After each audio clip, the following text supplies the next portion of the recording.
नमस्कार, मैं हूं दिव्या। डेली यूपी में आपका स्वागत है। आज है 25 अगस्त, दिन शुक्रवार। खबरों की ओर बढ़ने से पहले एक नजर सुर्खियों पर। यूपी में कैंसर मरीजों के इलाज की होगी बेहतर सुविधा। प्रदूषण मुक्त हवा के मामले में यूपी के आगरा जिले को देश में दूसरा तो राज्य में मिला पहला स्थान। यूपी के बिजली व्यवस्था में सुधार के लिए चल रही कवायद। यूपी में राशन देने वालों को योगी सरकार की तरफ से बड़ी राहत। यूपी के ये 5 सितारे जिन्होंने चंद्रयान-3 की सफलता में निभाई अहम भूमिका। चलिए बढ़ते हैं उत्तर प्रदेश के अब तक के 25 बड़ी खबरों की ओर विस्तार से। कैग ने निकाली एडमिनिस्ट्रेटिव असिस्टेंट के पद पर भर्ती। कैग के एडमिनिस्ट्रेटिव असिस्टेंट के 1773 पदों पर भर्ती निकली है। यदि शैक्षणिक योग्यता की बात करें तो इसके लिए graduation CCC certificate computer application में सर्टिफिकेट होना जरूरी है। वहीं इसके लिए सबसे न्यूनतम उम्र 18 वर्ष और अधिकतम उम्र 25 वर्ष होनी चाहिए। इच्छुक अभ्यर्थी इसके आधिकारिक वेबसाइट cag.gov.in पर जाकर आवेदन कर सकते हैं। फॉर्म भरने की अंतिम तारीख 17 सितंबर 2023 है। इसका सिलेक्शन प्रोसेस लिखित परीक्षा के जरिए होगा। वही वेतन 40,000 रुपए तक मिलेंगे।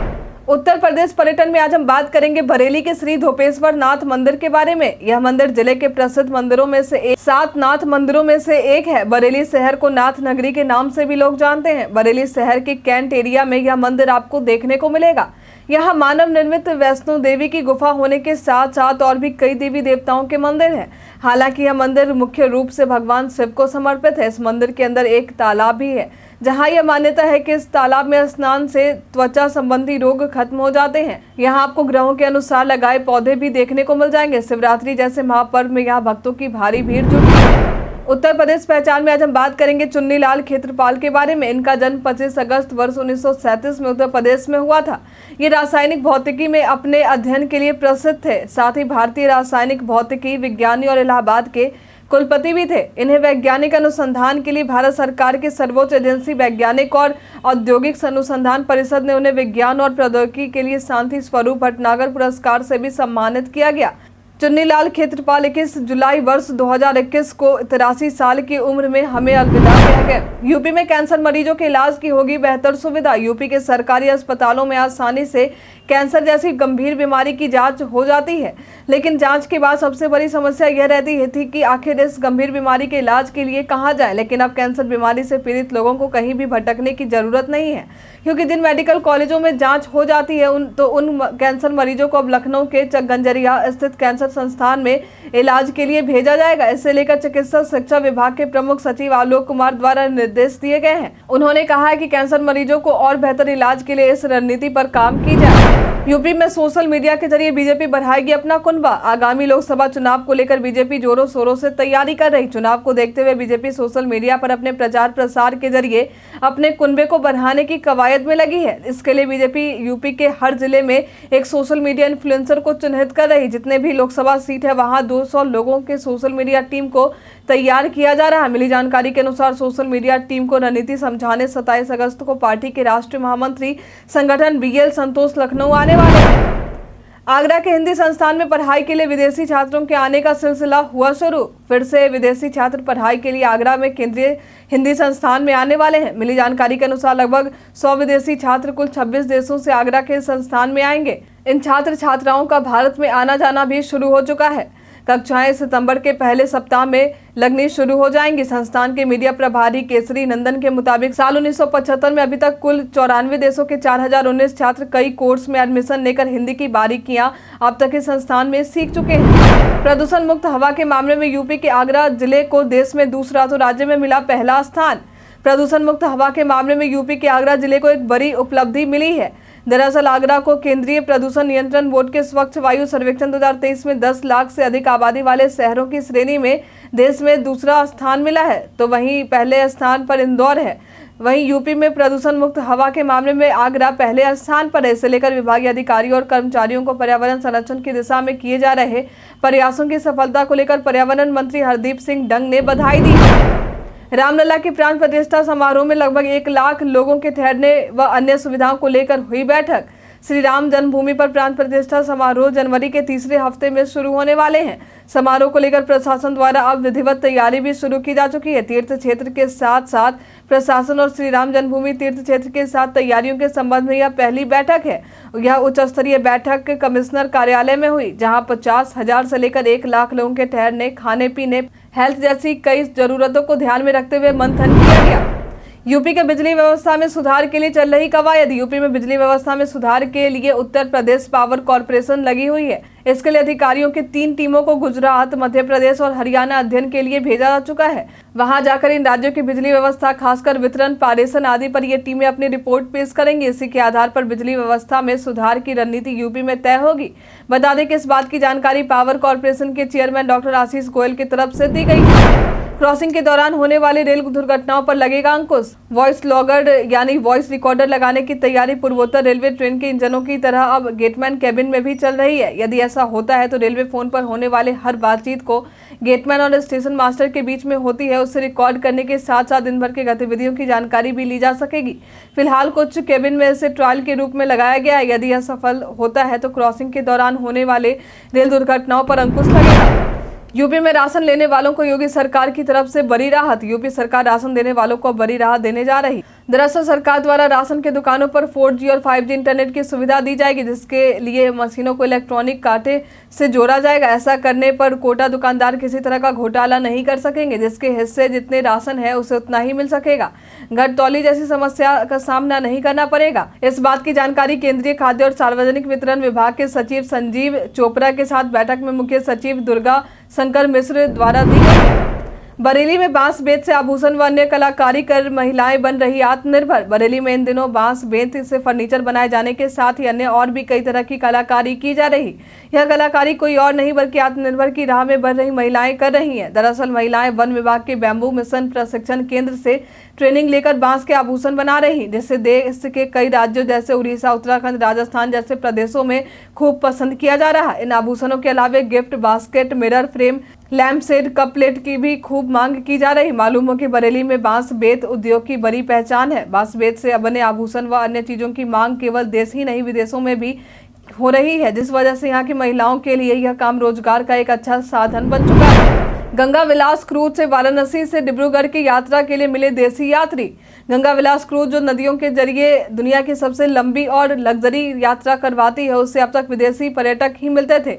वजह थी महंगी टिकट, लेकिन अब गंगा विलास क्रूज को देसी पर्यटक भी मिले हैं। कुल 25 ऐसे देसी पर्यटक हैं जिन्होंने गंगा विलास की अगली यात्रा के लिए बुकिंग करवाई है। यह यात्रा वाराणसी से डिब्रूगढ़ के लिए होगी, जिसे तय करने में कुल 51 दिनों का समय लगेगा, जिसमें इस क्रूज पर एक दिन का किराया लगभग 50,000 रुपए और 51 दिनों के लिए 25 लाख रुपए लगेंगे।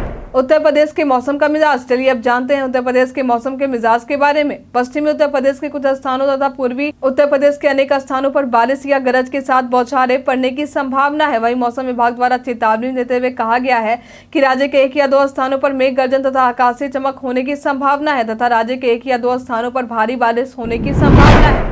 सीएम योगी ने गदर 2 की टीम से मुलाकात कर कही ये बात। सीएम योगी से उनके सरकारी आवास पर फिल्म गदर 2 की टीम ने मुलाकात की। इस दौरान कलाकार समेत फिल्म निर्माता, निर्देशक व अन्य लोग भी शामिल रहे। मुलाकात के दौरान सीएम योगी ने सभी के कार्यों की खूब सराहना की। इस दौरान फिल्म निर्माता व निर्देशक अनिल शर्मा द्वारा कहा गया कि सीएम योगी के नेतृत्व में उत्तर प्रदेश के माहौल में सकारात्मक परिवर्तन आया है। मालूम हो कि गदर 2 फिल्म के कई हिस्सों की शूटिंग यूपी में हुई थी, जिसे लेकर उन्होंने कहा कि शूटिंग के दौरान यहाँ के प्रशासन ने जिस तरह से सहयोग किया, ऐसा सहयोग देश के किसी अन्य राज्य में नहीं मिलता है। टेक ज्ञान में आज हम बात करेंगे अनजान कॉल को रिसीव करने पर हुए ऑनलाइन ठगी के बारे में। साइबर फ्रॉड या ऑनलाइन ठगी के मामले दिन प्रतिदिन बढ़ते ही जा रहे हैं। हर रोज जालसाज ठगी के नए नए पैंतरे अपनाते जा रहे हैं। अब इसी बीच मुंबई के से खबर सामने आई है, जहां एक व्यक्ति को नौकरी का ऑफर आया और फिर जालसाज उसके 6 लाख रुपए उड़ा ले गए। दरअसल मीडिया रिपोर्ट्स के अनुसार प्राइवेट सेक्टर के बैंक में काम करने वाले व्यक्ति को अनजान नंबर से 2 लोगों का कॉल आया। इन्हें नौकरी का ऑफर किया गया और कुछ प्रोसेस फॉलो करने को कहा गया। उस व्यक्ति ने नौकरी के लिए हाँ करते हुए उस प्रोसेस को करना शुरू कर दिया। इस दौरान उसे 100 रुपए पेमेंट करने को कहा गया। साथ ही बैंक के डिटेल्स की जानकारी भी ले ली गई। जैसे ही जालसाजों ने 100 रुपए और बैंक के डिटेल्स की जानकारी ली, उसके ठीक बाद पीड़ित के अकाउंट से 2 अनऑथराइज्ड ट्रांजैक्शन हुए। फिर अकाउंट से जालसाज 5.46 लाख रुपए गायब कर दिए। इसलिए हमेशा इस तरह के फ्रॉड से बचने की कोशिश करें। यदि ऐसा होता है तो बिना देर किए पुलिस स्टेशन में कंप्लेंट जरूर करें। सीएम योगी ने 11,000 लाभार्थियों को इस योजना के तहत ऋण किया वितरित। 11,000 लाभार्थियों को सीएम योगी ने लखनऊ में आयोजित कार्यक्रम में पीएम स्वनिधि एवं स्वयं सहायता समूह ऋण योजना के तहत ऋण वितरण कर ई स्वनिधि योजना का शुभारंभ किया है। पंजाब नेशनल बैंक के सहयोग से इस कार्यक्रम का आयोजन किया गया। पंजाब नेशनल बैंक के अध्यक्ष अतुल कुमार गोयल द्वारा इससे लेकर कहा गया कि पीएनबी 10,000 से अधिक शाखाओं से सेवा दे रही बैंकिंग की 12% सेवा पीएनबी दे रहा है। पीएम स्वनिधि योजना में प्रदेश में 2 लाख से भी ज्यादा वेंडर्स को लोन दिया गया है। इसके लिए डिजिटल प्लेटफॉर्म भी बनाया गया है ताकि वेंडर्स को बैंक के चक्कर न लगाने पड़े। साथ ही उन्होंने बताया कि यूपी को $1 ट्रिलियन की अर्थव्यवस्था बनाने में पीएनबी पूरा सहयोग करेगा। यूपी के ये 5 सितारे जिन्होंने चंद्रयान 3 की सफलता में निभाई भूमिका। चंद्रयान 3 की सफलता के बाद आज भारत चांद तक पहुंच चुका है। पूरे विश्व में जो कारनामा किसी ने नहीं किया था उसे आज भारत ने कर दिखाया। इस इतिहास को रचने में 100% इसरो का हाथ है। इसरो के कर्मचारियों ने दिन रात एक करके इस मिशन को कामयाब करने में मदद की। लेकिन क्या आपको पता है कि इसरो के इस मिशन को सफल बनाने में यूपी के 5 दमदार वैज्ञानिकों ने भी खूब मेहनत की थी, जिनका कार्य सराहनीय है। इनमें सबसे पहले आते हैं फिरोजाबाद के धर्मेंद्र प्रताप यादव। ये सिग्नल ट्रैकिंग टीम में थे जो चंद्रयान 3 के संपर्क की लगातार मॉनिटरिंग कर रहे थे। वहीं दूसरे नंबर पर गाजीपुर के कमलेश हैं जो चंद्रयान 3 के रिव्यू टीम का हिस्सा थे। वहीं तीसरे नंबर पर प्रतापगढ़ के रवि जिन्होंने चंद्रयान 3 के लिए सेब का सुझाव दिया था। चौथे नंबर पर हम बात करेंगे फतेहपुर के सुमित की जिन्होंने चंद्रयान 3 में कैमरे को डिजाइन किया था। अब आखिर में बात करेंगे मुजफ्फरनगर के अरीब अहमद की जो चंद्रयान 3 के सैटेलाइट टीम में शामिल है। G20 समिट में आने वाले राष्ट्राध्यक्षों की सुरक्षा के लिए स्पेशल कमांडो ग्रेटर नोएडा में हो रहे तैयार। 29 देशों के राष्ट्राध्यक्ष दिल्ली में 9 से 10 सितंबर को G20 समिट में आने वाले हैं। इसकी सुरक्षा को लेकर 1000 स्पेशल कमांडो लगाए जाने की तैयारी की जा रही। ये स्पेशल कमांडो इससे पहले भी वीवीआईपी सिक्योरिटी में रह चुके हैं। 29 देशों के राष्ट्राध्यक्षों की सुरक्षा को लेकर सीआरपीएफ के वीआईपी सिक्योरिटी ट्रेनिंग सेंटर में खास तौर पर इन कमांडो को ग्रेटर नोएडा में तैयार किया जा रहा है। मेरठ में पुलिस से मुठभेड़ के बाद घायल हुआ सुपारी किलर कासिफ उर्फ कीरा। बीते ही दिनों पुलिस की मुठभेड़ मेरठ में सुपारी किलर कासिफ उर्फ कीरा से हुई, जहां सुपारी किलर कासिफ के घायल होने की खबर सामने आई है। साथ ही इसके पास से पुलिस ने तमंचा, कारतूस और बीके बरामद किया। मालूम हो कि स्क्रैप कारोबारी जलालुद्दीन पर 15 अगस्त को दिन दहाड़े सिविल लाइन इलाके में कासिफ ने फायरिंग की थी, जिसके बाद 5 गोलियां लगने के कारण घायल हुए जलालुद्दीन को गंभीर हालत में सुशीला जसवंत राय अस्पताल में भर्ती कराया गया। वनडे कैरियर के सर्वश्रेष्ठ रैंकिंग पर पहुंचे शुभमन गिल। अभी हाल में ही इंटरनेशनल क्रिकेट काउंसिल द्वारा ताजा वनडे रैंकिंग्स जारी की गई है, जहां वनडे कैरियर के सर्वश्रेष्ठ रैंकिंग पर युवा भारतीय बल्लेबाज शुभमन गिल पहुंच चुके हैं। मालूम है कि अब तक भारत के सिर्फ 2 खिलाड़ी ही शुभमन गिल और विराट कोहली आईसीसी की बल्लेबाजी के वनडे रैंकिंग में टॉप 10 में शामिल हैं। रामलला की सुरक्षा में विशेष सुरक्षा बल की होगी तैनाती। विशेष सुरक्षा बल के जवान 15 सितंबर तक रामलला की सुरक्षा में तैनात होने वाले हैं। इसे लेकर स्थानीय स्तर पर मंथन भी शुरू हो चुका है। मातहत पुलिस अधिकारियों के साथ आईजी रेंज प्रवीण कुमार एवं एसएसपी राजकरण नैयर ने संयुक्त राज्य से बैठक की, जहां इस बात पर विस्तृत चर्चा के साथ प्लान तैयार किया गया कि फोर्स किस प्रकार पहुंचे, उसे कैसे समाहित किया जाए। बता दें कि अस्थायी रूप से यह फोर्स यहाँ रहेगी।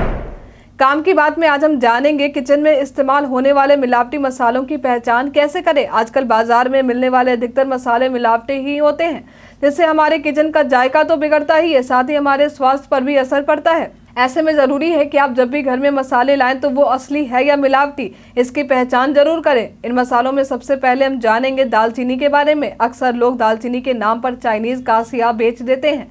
दोनों देखने में एक जैसे ही होते हैं, लेकिन जो असली दालचीनी है उसकी खुशबू तेज होती है और वो पतले होते हैं। यदि मिलावटी दालचीनी पाउडर पर आप 1 बूंद आयोडीन डालेंगे तो पाउडर नीला हो जाएगा। अब हम बात करेंगे काली मिर्च के बारे में। असली काली मिर्च को पाउडर बनाकर उसे 1 गिलास पानी में घोलने पर वह सतह पर बैठ जाता है। यदि नहीं बैठता है तो समझ जाइए कि आपकी काली मिर्च मिलावटी है। वहीं बिना मिलावट वाली हल्दी गर्म पानी में घुलते ही फीके रंग की नजर आती है और ग्लास में नीचे जाकर जम जाती है। मिलावटी हल्दी गर्म पानी में घुलते ही गहरे पीले रंग की नजर आती है और घुल जाती है। कई कारणों से भारत के इतिहास में आज की तारीख, आज के ही दिन वर्ष 1997 में भारत ने फ्रांस में हुई पोलो वर्ल्ड चैंपियनशिप के फाइनल में जीत दर्ज कर विश्व विजेता का खिताब हासिल किया। वर्ष 2005 में भारत के विदेश मंत्री नटवर सिंह ने पाकिस्तान के उच्चायुक्त अजीज अहमद खान से सरबजीत सिंह के मामले में पैरवी करने का आह्वान किया। वर्ष 2007 में हैदराबाद में 2 विस्फोटों ने लोगों को दहशत में डाल दिया था। फूड मार्ट में गैस सिलेंडर विस्फोट में 27 लोग मारे गए और 50 लोग घायल हुए। पार्क में एक और विस्फोट से कम से कम 14 लोगों की जान गई। आज के ही दिन वर्ष 1918 में बीपी मंडल का जन्म हुआ था। लखनऊ, सीतापुर, लखीमपुर, मैलानी से होकर दिल्ली जाने का रास्ता हुआ साफ। वैसे यात्री जो लखनऊ से दिल्ली जाने वाले हैं उनके लिए रेलवे की तरफ से अच्छी खबर है। साथ ही सीतापुर, लखीमपुर, मैलानी से होकर भी दिल्ली जाने वाले यात्रियों के लिए खुशखबरी है, क्योंकि इन रास्तों से ट्रेन का संचालन शुरू होने वाला है। बीते 2 सालों से मैलानी से आगे 8 किलोमीटर रेलखंड वन क्षेत्र में होने के कारण अनुमति नहीं दी जा रही थी। हालांकि अब वन विभाग द्वारा इसकी मंजूरी भी दी जा चुकी है, जिस वजह से दिल्ली का नया रूट खुलने का रास्ता साफ हो गया है। आज के लिए फिलहाल इतना ही। अब हम प्रतिदिन आपसे 5 ऐसे जरूरी सवाल पूछेंगे और उसके जवाब बताएंगे, जो कि स्टेट, पीसीएस, पुलिस दरोगा समेत एसएससी जैसे अन्य प्रतियोगी परीक्षाओं में काम आएंगे। सवाल इतिहास, यूपी स्पेशल, विज्ञान, करंट अफेयर्स और भूगोल से रहेंगे। तो हमारा पहला सवाल, हाल ही में किस राज्य के मुख्यमंत्री ने दक्षिण पूर्व एशिया के सबसे बड़े अलवनीकरण संयंत्र की आधारशिला रखी है? ऑप्शन ए है गोवा, ऑप्शन बी है बिहार, ऑप्शन सी है तमिलनाडु, ऑप्शन डी है मध्य प्रदेश। इसका सही उत्तर है तमिलनाडु। हाल ही में किस बैंक ने यूपीआई अंतर ऑपरेबल डिजिटल रुपया मोबाइल एप्लीकेशन लॉन्च किया है? ऑप्शन ए है केनरा बैंक, ऑप्शन बी है एसबीआई बैंक, ऑप्शन सी है एचडीएफसी बैंक, ऑप्शन डी है बैंक ऑफ इंडिया। इसका सही उत्तर है केनरा बैंक। हाल ही में भारत का पहला बहुउद्देशीय आतिथ्य और कन्वेंशन सेंटर कहाँ मिलने वाला है? ऑप्शन ए है अयोध्या, ऑप्शन बी है सूरत, ऑप्शन सी है इंदौर, ऑप्शन डी है मुंबई। इसका सही उत्तर है सूरत। इलाहाबाद में भारतीय राष्ट्रीय कांग्रेस का अधिवेशन कब हुआ था? ऑप्शन ए है 1890 ईस्वी में, ऑप्शन बी 1888 ईस्वी में, ऑप्शन सी है 1895 ईस्वी में, ऑप्शन डी है 1875 ईस्वी में। इसका सही उत्तर है 1888 ईस्वी में। किस नहर पर खातिमा शक्ति केंद्र स्थापित है? ऑप्शन ए है बेतवा नहर, ऑप्शन बी है घग्गर नहर, ऑप्शन सी है शारदा नहर, ऑप्शन डी है इनमें से कोई नहीं। इसका सही उत्तर है शारदा नहर। सवाल जवाब के दौर अब समाप्त होते हैं। उत्तर प्रदेश के तमाम खबरों के साथ बने रहने के लिए देखते रहें डेली यूपी। और साथ ही अगर आप यूट्यूब से देख रहे हैं तो चैनल को सब्सक्राइब करना, और अगर आप फेसबुक से देख रहे हैं तो पेज को लाइक करना ना भूलें। और हाँ, आप उत्तर प्रदेश के जिस भी क्षेत्र से देख रहे हैं उस क्षेत्र का नाम हमें हमारे कमेंट सेक्शन बॉक्स में लिखकर जरूर बताएं। धन्यवाद।